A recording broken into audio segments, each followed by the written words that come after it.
So, yeah, I wanted to just really have an open and honest conversation about what's going on with AI right now. I would say, you more so than me, but not really a stranger to technology and data systems, but I've never seen things move as fast as they are now. And it kind of blows my mind. So I'm having a bit of a moment of, am I doing enough? Should I be doing more? Is that real? Can we just replace an entire function with AI? And trying to figure out what's real versus what's just, marketing spin. So I'd love for you to say a little bit about your background and what's really going on with AI right now. Yeah, no, that's great, Sam. I appreciate that. So I've been in technology for probably almost 30 years now, and in technology leadership for about 25 years. Did a couple of dot-com startups in the early 2000s, and I say that because some of what I think I'll mention is sort of harkening back to that time. But most of my work has been in manufacturing, distribution, retail, e-commerce, and a little bit of health tech and fintech. But I started my fractional CIO and CTO practice back in 2024. And so I typically work with mid-sized enterprises that are in like the tens of millions to hundreds of millions in revenue to put IT strategy in place, build out roadmaps, develop an execution plan, and then embed to help make that happen. And I think what is on everybody's mind for most business owners is AI. Right? And how can they leverage AI? What should they be doing with AI? I have these great ideas about AI. How do we fit that in? Can you talk to me about AI? And so that's just something that is pervasive, I think, with most of the clients that I work with and a lot of what's happening out there. So I think in my experience, looking at what's happening in the AI space, I think there's a couple of drivers that are happening. One is the AI companies themselves are trying to justify their existence, right? And so they're competing with each other. They're trying to show that they have more going on than their competitor has. And so there's a bit of a hype cycle that's happening just because of how front of stage they are in the marketplace right now. Everybody's trying to figure out, what they're doing, which AI they should work with, how that looks. And so these companies are trying to justify their existence and say, oh no, AI can do amazing things, all these incredible things. And I think they oversell it a little bit, just like any company does. I think this isn't unique to them. I think every company paints the product that they're selling in the best possible light, whatsoever. An example I always have of this, I've done a bunch of NetSuite ERP implementations, integrations, migrations. And if you talk to like a NetSuite salesperson, they will tell you, oh yeah, you can implement NetSuite in like 6 weeks, 6 months at the top, right? Which is ludicrous. Like for most companies, that's just a completely unrealistic number of trying to get a full ERP implementation in 6 weeks. And ERP means? Oh, enterprise resource planning system. It's sort of the brain of how stuff is flowing into the company and flowing out of the company. It acts as that sort of central point for what finance is doing, what procurement is doing, what logistics is doing. All of those kind of come together inside of an ERP system. So it's a very complex piece of technology. But I just bring it up that, salespeople will sell what they've got. And I think at least as long as I've been in business, it's almost always oversold a little bit. And I think that's what's happening with AI right now. Yeah, I definitely, it feels like every week, especially on the LinkedIn space, at least, I just replaced my entire, marketing agency with Claude. I'm like, how? But what are you actually getting out of that? Just because it gives you a result doesn't mean it's actually going to bring you, revenue for your business. So talking about, all of the buzzwords flying around AI right now, machine learning, AI, can you help all of us who are trying to still wrap our mind around it? How do we break those down into plain terms? Is there a simple way that you think about it that could help? Yeah, I think that's a great question, and I think you said something at the beginning that I'll cycle around to in as we talk about this. So thinking about the words, so AI, machine learning, LLMs, right? Understanding what those kind of mean. So AI is just the broad term that encompasses everything where a machine is applying the intelligence that you would normally relegate to a person, right? And so it's making some sort of determination similar to what a human being would determine. And that can be a lot of different things. It could be chat conversations, it could be routing a delivery, it could be flagging fraud, right? There's a broad range of things that fall into this concept of artificial intelligence or AI. Machine learning is the mechanism that AI uses to understand probabilities. So normally in programming, rules would be written, if you see X, then you do Y, right? And it's just a whole bunch of if-then statements. With machine learning, what you're doing is you're feeding this data set, a bunch of things that have happened in the past, into a learning model. And what that learning model does is it establishes probabilities, and it says, okay, here's all of the different inputs that I've seen and what happened with them. And so now I'm going to build my own probability matrix to say, okay, when I see this, I tend to then see this, right? If this happens, then this tends to happen. And so that's an important thing to understand about AI at its core, is that it's giving you probabilities. And in fact, it's giving you what it thinks is the most probable answer. It's not giving you what's the right answer.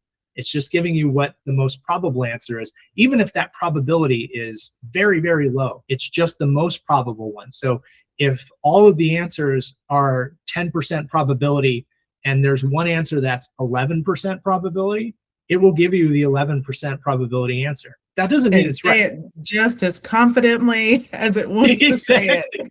Exactly. So that's a key thing to understand about AI in general, is that it's probabilities. That's what machine learning is doing. That's how AI is trained. When you look at large language models or LLMs, that's what ChatGPT, Claude, Gemini, that's what those are.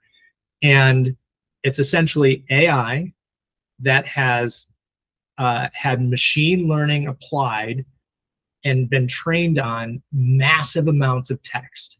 The entire internet, Wikipedia, like the sum of human knowledge, has been its training model. And so it's developed probabilities based off of all of that stuff. So it tends to be good at reading, it tends to be good at writing, it tends to be good at summarizing, it tends to be good at some types of reasoning where it's seen it in the world, in information that's out there, and says, okay, when I tend to see these things, I tend to also see these things, and it builds that probability. So I think the key thing to understand as a business owner is that you don't need to know all of that sort of internal stuff, right? Knowing what those acronyms mean and how they work and like the underlying technology, you don't need to know all that stuff. What you do want to know is, what does the tool do? How is it handling your data?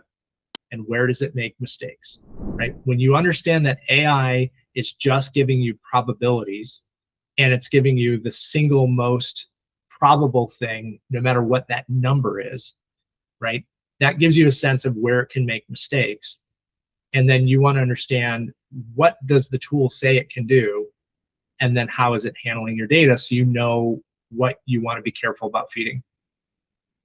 So that begs the question. So there seems to be, like, the companies that come out with AI will say it can do everything under the sun to get people interested and capture headlines and capture attention. But then how do businesses really go about understanding what its actual limitations are Yeah, beyond just the sales pitch? 100%. So I think the key for that is having a good framework in place for what you're what you're doing with AI. So I talk a lot about this idea of focusing on problems and opportunities rather than AI as a tool, right? There's a lot of businesses out there right now that I have this sort of fear of missing out. They feel like they have to implement AI. And so their mission is, let's get AI in the business. And that's exactly the problem that they're going to solve. They're going to get a business that has AI in it. It doesn't mean that AI is going to be beneficial for them. It doesn't mean it's going to solve a problem. It doesn't mean it's going to take advantage of an opportunity. It's just going to be a business with AI. There was a statistic from McKinsey that came out recently that said 88% of businesses have AI implemented, but only 6% are seeing meaningful business benefit from those implementations. That, to me, is indicative of this sort of problem, where they are implementing AI without it being focused on problems or opportunities that are beneficial for the business, and then having ownership and measuring it. So I think those are the pieces that really make the difference for a business owner. Is start with an actual problem that you want to solve, one that's meaningful for the business, right? What's a problem that you need to solve that changes things for your business? What are opportunities that you want to take advantage of that, again, are significant for your business, right? That they're worth applying. And then what's the best tool for it? Is AI actually the best tool to solve it? If it's not, that's okay. So go solve that problem, right? It's meaningful for your business. It doesn't matter that AI is not part of it.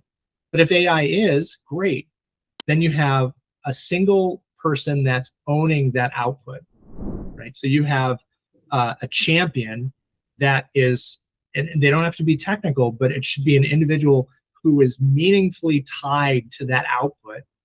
And then you're measuring it, so you know whether or not this is working for you. So you establish KPIs, and then you measure those KPIs so that you know whether or not it's worth it. So if you're going to automate, let's say your goal is to automate accounts payable and have it automated through AI. Well, that's great. Then probably somebody in finance is going to be your accountable person, because they're going to be the ones that know whether or not that actually is saving them time, saving them money, if it's working, if it's causing problems. You don't want somebody in IT owning that. They don't know whether or not that finance process is working. And then they should be able to say why this is beneficial. Why does automating accounts payable, why is that a beneficial thing for the company? It's going to free up time for, these two people to do something else. It's going to cut down on mistakes that are happening.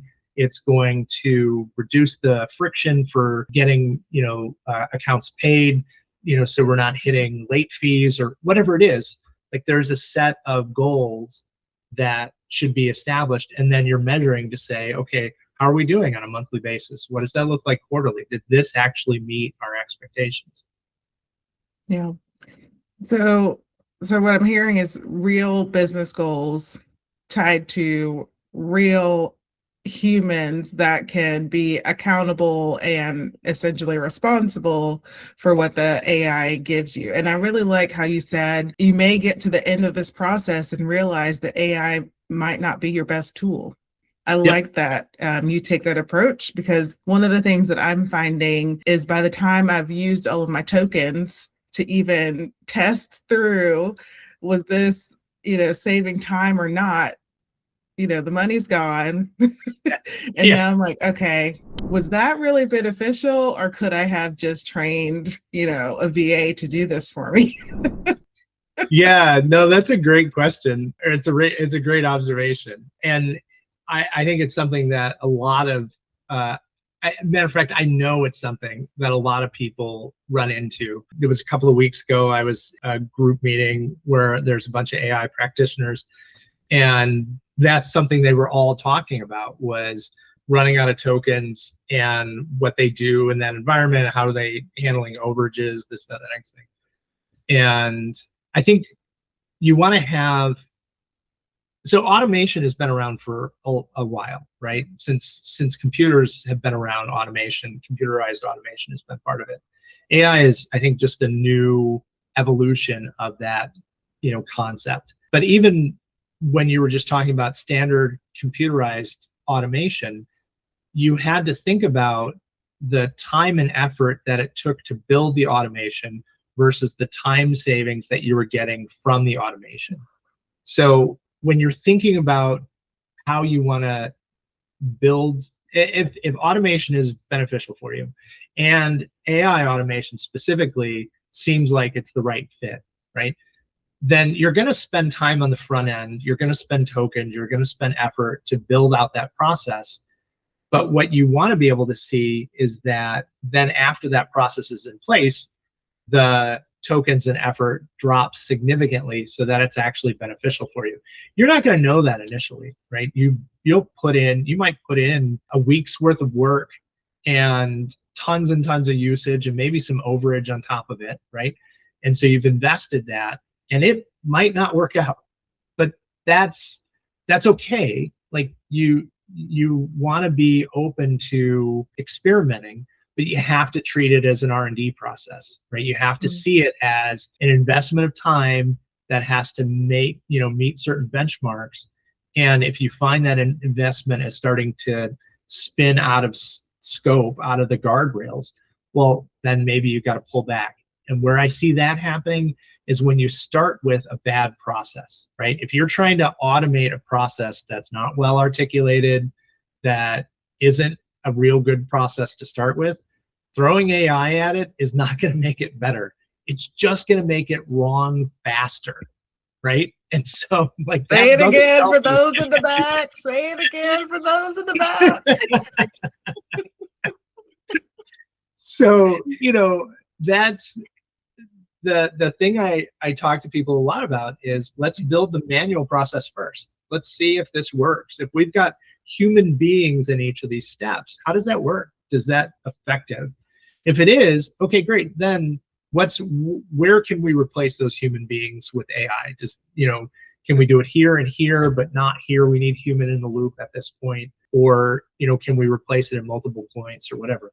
But if that manual process doesn't work, if that automation that's running through human beings and computers isn't effective for the business, throwing AI at it is not going to make it effective for the business, hands down.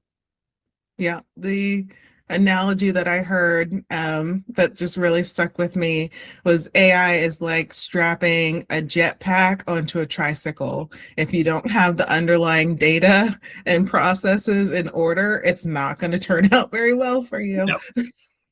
Nope. That's exactly right. Yeah, 100%. So thinking about the businesses that have been successful, the 6% that actually found value in their AI integration, what is their secret to getting it to work, do you think? Yeah, I think it's the kinds of things that we just talked about, right? It's starting with something that is well articulated, right? So do we have a problem? Do we have data that's relatively clean, but we want to run it through something else, right? Starting with a well-defined problem, and that problem or opportunity is beneficial for the business, right? I think that's crucial, because if it's not going to move the needle for the business, it's not worth spending time on. So what's going to benefit the business? What's a process that's already working? And then who's going to champion it, right? So who's going to own the outcome? Who's the person that decides if this isn't working, we need to turn it off, right? Or it is working and we need to keep it turned on. I think those are the key parts to making sure that what you're delivering is what you're working on is going to be a deliverable for the business. Now you may find it's a good problem, the data's clean, and the ownership is there, but you actually measure it and it's not effective. That's okay. Like that's not a failure. That just means that maybe AI wasn't the best tool for it. Maybe the process itself doesn't lend itself to using AI. Maybe we need to go back and change the process so that AI is actually more beneficial. But I think those kinds of things are relatively small. When I look at the companies that are in that 80% that are leveraging AI but not seeing a measurable result, the main reasons I see are they're not measuring it. Like they don't know how to measure it, because it wasn't a requirement. The requirement was we need to use AI, not we need to use AI and know how well it's working for us, right? And then the second was that they were picking problems that weren't meaningful for the business. And so, yeah, AI got implemented and it solved something that was working just fine. So there's no meaningful change, right? If your demand planning system is putting out forecasts that make perfect sense, and then you migrate it over to AI, what's the benefit? Did anything change for your business? You took a system that was modeling just fine without AI, and now it models with AI, so your expense went up, but there was no meaningful change for the business. Okay, was that a problem that you had? Was forecasting bad? No. Well, why'd you put AI there? Well, because the vendor said that they had an AI module that we could utilize, and the owner said that we needed to implement AI in our system. So that was the easiest way for us to do it. I'm like, well, that's great for the vendor because they're making more money off of you, but it's not great for your bottom line because all you did was accomplish the AI it. Yeah, yeah. Same objective, just with a higher price tag now. Yep, exactly. So thinking about, the mid-sized small businesses that we serve, Mhm. there is a lot of fear of missing out. Like there's new tools coming out every day, it seems like, new models. Where do you really think businesses need to start? So I think this is where I'll draw a little bit from the dot-com era in the late 90s, early 2000s, right?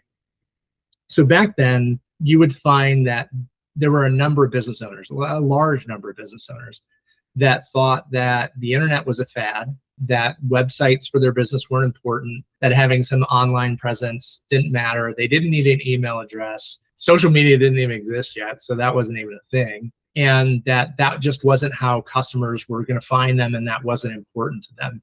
What was important was that they had a phone number, they had a business card, and they had the name on the side of their truck, or that they were running direct mail campaigns or something like that, right? They were looking at these sort of traditional methods. And it took a lot to help them see that, this was something that was happening. And if they weren't taking advantage of this, they were going to be there. They had competitors that were, and that they were going to be behind. Now, none of them, well, maybe some of them, but I don't think most businesses went out of business because they weren't taking advantage of the internet as fast as their competition. I think it just meant that their competition grew faster than they did, and they were playing catch up. I think AI is in that same space. AI is definitely going to be something that businesses are going to use and need and understand, just like computers, just like the internet, just like social media, just like all these innovations that have happened over the last 30, 40 years. It's something that they're going to need to understand because it's going to become crucial for the business. So business owners that think that it's not, I really want them to start exploring this and understanding, yeah, it's not everything, but it certainly is going to be significant. But that doesn't mean you have to go out there and scramble and like get AI into my business right now. It just means you need to start understanding it. It's like building literacy. If you're going to go out and learn a foreign language, you don't learn it in a month and then never have to do anything again. It's a skill that you learn over time and you build it up. And the more you practice it, the more fluent you are, and you stay on top of it. And AI is going to be similar to that. So I think it's important for business owners to engage with it, to understand it, to think about problems that they have where AI might be able to solve it, to prototype those and say, let me try this. Let me just take this problem that I've got. Let me play around with AI and just see what it says about it, see how that might work, and explore what that looks like. It's inexpensive to free to do that, and you can get some experience with it, and then again measure it to see how it's actually working for you. Just because AI says it solves the problem, don't believe it. Like, you have to measure it and make sure that it's actually delivering on what it comes out to be. But I think there are these two very significant ends of a pendulum that we see right now, which is everything has to be AI. I have to, I have every problem, every solution has to be AI, and I got to be AIing the heck out of my business. And then on the other end, you've got AI's AI's a complete scam. Like, I'm not going to do anything with AI. This is just a waste of time. Neither of those are healthy, right? You need to be somewhere in the center, which is getting a feel for AI, finding opportunities to implement it, but not making like giant sweeping changes across your business for implementing AI out of fear, because that's not going to be helpful. Identifying opportunities, doing a proof of concept, measuring the value, and then iterating on that so that you're evolving what's happening. Those are the things that are going to be successful for business owners. And sort of swinging to the other end of the pendulum, like you said, then I also come across a lot of business owners who are all in with AI and wanting to build their own models, wanting to build agents for everything. So thinking about the other end of things, what is maybe, I don't know how to say this, what is maybe not practical for small businesses or even mid-sized businesses to tackle first? Yeah, so building your own model is a lot of work. Like, I can't even imagine a large mid-size enterprise deciding that they're going to build their own model. So like, that's something as a business owner, I think, is, if you hear them talking about that, more than likely what they've seen is something, they've seen a couple of things. One, they're worried about privacy. And so their solution for privacy is, I'll build my own thing and just house it in the cloud and have it off to the side. And I think they're just going to have a bad experience with that. I get the reason why they want to do that. And privacy, governance, guardrails around AI are incredibly important. And I'm a huge proponent of making sure that those are in place as you're working with AI, to make sure that you're not providing information that is inappropriate to AI models, right? So those are important. But building your own model, or even building your own instance of a model, which I think is probably more what they have in their head, not actually going out and training their own LLM, but likely implementing an off-the-shelf LLM that they can have in a private environment like Llama or something like that. And then training it up on their data through like a RAG environment or something. And all of that can be interesting, but I think it tends to come out of a place of, I'm worried about privacy for what I want to share, but I want to leverage the value of AI. And that's a very technically complex thing that they're talking about, in terms of the equipment that they need to support it, the infrastructure to support it, and the underlying technology, right? You need a system administrator that's handling that. You can't have AI administrate itself, right? You can think that that sounds good. AI will certainly walk you through the process of setting all of that stuff up, but you're going to be in bad shape if you're relying on AI to be the system administrator for those systems. And honestly, most small to medium-sized businesses don't have that level of administration internally to be able to handle that. Now, if they're working with a good MSP and that MSP has that as a core skill set, sure, that could be a thing. But MSP? Sorry, managed service provider. It's outsourcing your help desk, infrastructure, and architecture support instead of having that in-house. But I think that sort of desire isn't coming out of a place of seeing effective implementations of it as much as it's just a place of fear that they want to leverage it, but they're worried about privacy concerns. Okay. And you think that, between technical skills, infrastructure, and then just having someone to oversee it all hasn't really been super successful?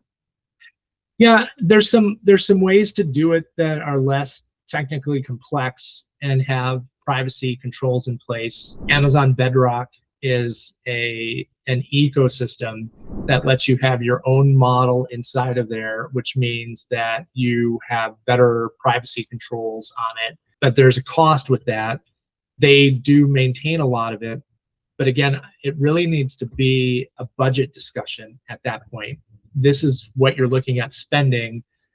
What is the value associated with that? And I don't think most business owners that are thinking about doing that have thought through the value proposition. I think they would be better off using, in general, using readily available models and the governance that's there, as well as good guardrails for what they're sharing with those models and getting experience with it. And then once they've built that sort of base level understanding, then graduating and saying, okay, no, we really do want to take this and move it out of this stage into a more elaborate stage where now we're sharing sensitive information with the AI. And so we want to have it in a more enterprise class environment. But there's people out there that are like, I'm going to buy 10 Mac minis and I'm going to follow this recipe that I saw on the internet to run some local language models, and I'm going to feed it everything and it's going to be great. And it's like, yeah, I don't know. It sounds like MacGyver. Yeah, these are like that recipe that I just described. It's out there from someone who knows what they're talking about, but it's also somebody who has a fundamental, it has a whole set of skills around system administration and network architecture, right? So at a baseline, they know how to maintain that cluster, right? Like the average business owner doesn't know how to do that. And so I think that's really dangerous, because if anything goes wrong, especially if they've got critical business processes that are running through that cluster, now that's not there. What's their business continuity plan around that? And a lot of times they're not going to have one, right? Yep. You gotta not just build it, but how are you going to maintain it for the long haul, right? Yep, exactly. So thinking about how fast AI is moving, and again, like so let me give you a practical example. I used to come out with annual trend reports of where I thought consumer trends would be over the next 3 to 5 years. And I stopped doing that because a lot of my predictions were coming true within 6 months or 3 months. And I'm like, oh, snap. Yeah. Let's reassess. So thinking about, how fast this is moving, whether, putting the hype aside, but how fast actual innovation and technology is moving. Where do you think this is heading in the next 3 months, 6 months? Yeah, so I think the thing that you're going to see a lot of is, and you see that right now, there's new services that are showing up, right? So you have someone who develops something around Claude underneath the hood, or around Gemini underneath the hood, or around Dialogflow, or whatever it is, right? They're using some underlying AI technology, but they've created, an app or some sort of service on top of that. And I think you're going to see a lot of those. So you're seeing this innovation that's constantly happening in this space. And so it's hard to make solution recommendations around AI, because there's new solutions that are coming up every week. That's one level of innovation that's happening. And that's where you have to look at what the tools are that are available, have a good framework for evaluating them, find the one that's right for you, and then also have a plan for migration. What is it going to look like if that tool fails?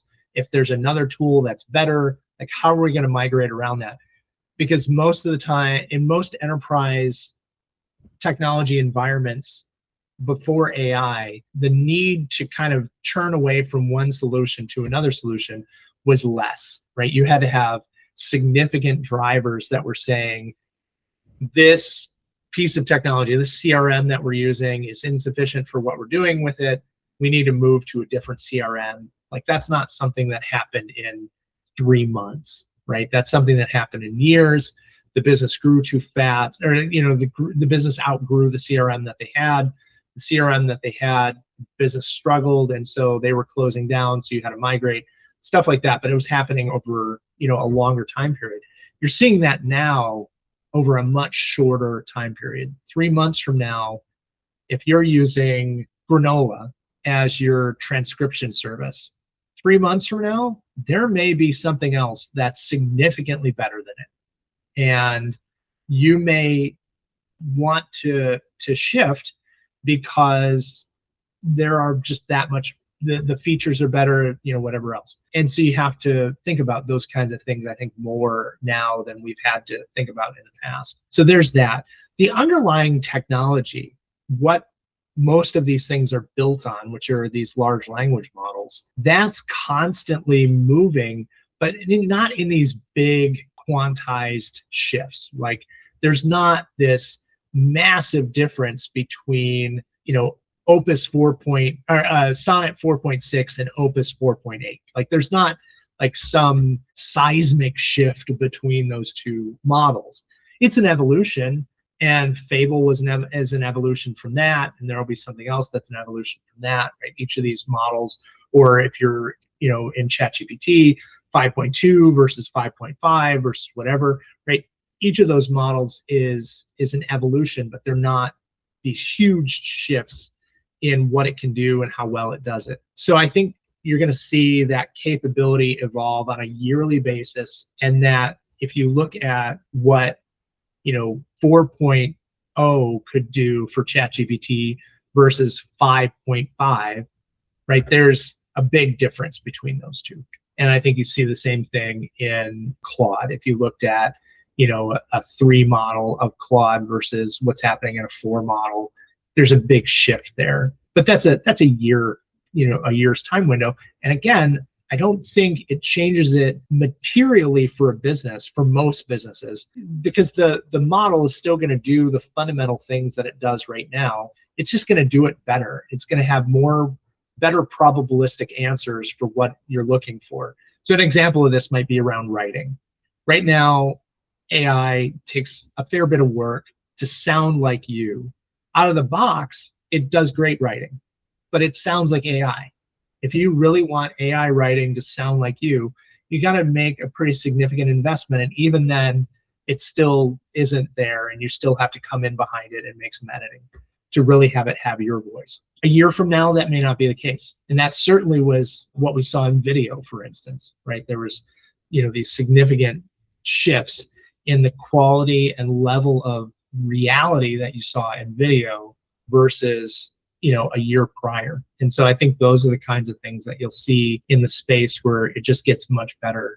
But where that's going to be years from now, I have no idea. I think that, we'll see things happening more autonomously, that agents will you'll be able to trust agents better to do things.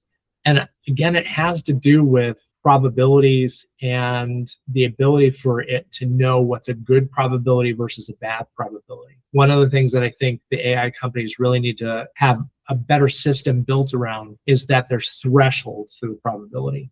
That if you're not above 90% in your answer, that you're giving a different response. And so that probabilities are based off of likelihood that is relevant for the user that's interacting with it, rather than just giving an answer and sounding authoritative about it. And they're doing some of that, and they know that that's one of the limitations. But there has to be an economic driver for that too. Like, that has to, there has to be a reason to do that. Yeah. Businesses have to demand that sort of thing. And I think that's what's happening as more and more people use it. Okay. And do you think in the next 5 years, we could see entire businesses being replaced or entire departments being replaced by AI and automation? Yeah, I think it's going to shift, right? I think that the types of jobs are going to adjust over that time window. And I think there's always going to be an opportunity for humans in the process. I think what that looks like is going to shift around a little bit. So I think the development space is one where this is more visible than anywhere else right now. So because of how well AI does around vibe coding these days, the value of somebody who knows how to program in a particular language is relatively low. The value of somebody who knows how to describe the output that they want and how to envision a solution and how to frame that up in a way that's AI can absorb, well, that skill set has gone up, right? So if all you know how to do is program in C sharp, that's probably not super valuable. But if you've been programming in C sharp, or you just understand, you learn programming and you understand what a system would want to know to be able to give you the output that the stakeholder is looking for, right? That's a skill set that's more valuable. And I think that's what most people are doing in the vibe coding space these days, is they're doing a good job of articulating what the system should be able to do and approaching it in a fashion that AI knows how to deliver a high quality result from that. As AI gets better and better, that skill set's going to change too, right? So as AI can take a varied set of inputs, it's going to shift it away from someone who needs to be able to provide it in a very specific format to be able to get a specific output, to somebody who can just describe it. The example I'll give is yesterday, I was at a meeting and there were two people that were showing their vibe coded solutions. And there was a pretty significant difference between those two solutions. One of them was a developer. He wasn't coding, he wasn't hand coding anything, but his background was as a developer. The solution that he had looked more consistent and looked like, it had a clear vision for what it was supposed to do.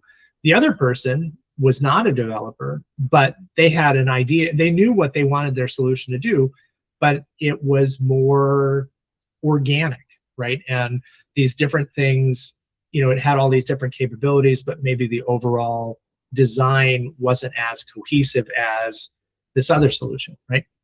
And I think those are the kinds of differences that you see right now. But 3 years from now, maybe those both look the same and they look just as polished because AI has gotten better at interpolating, what the request means, even if it's not formulated in a way that it absorbs the best. Yeah, I'm hoping that in a few years we'll be back into like a renaissance period where critical thinking and thinking about philosophy and ethics and creativity will be, one of the most valuable skills to have.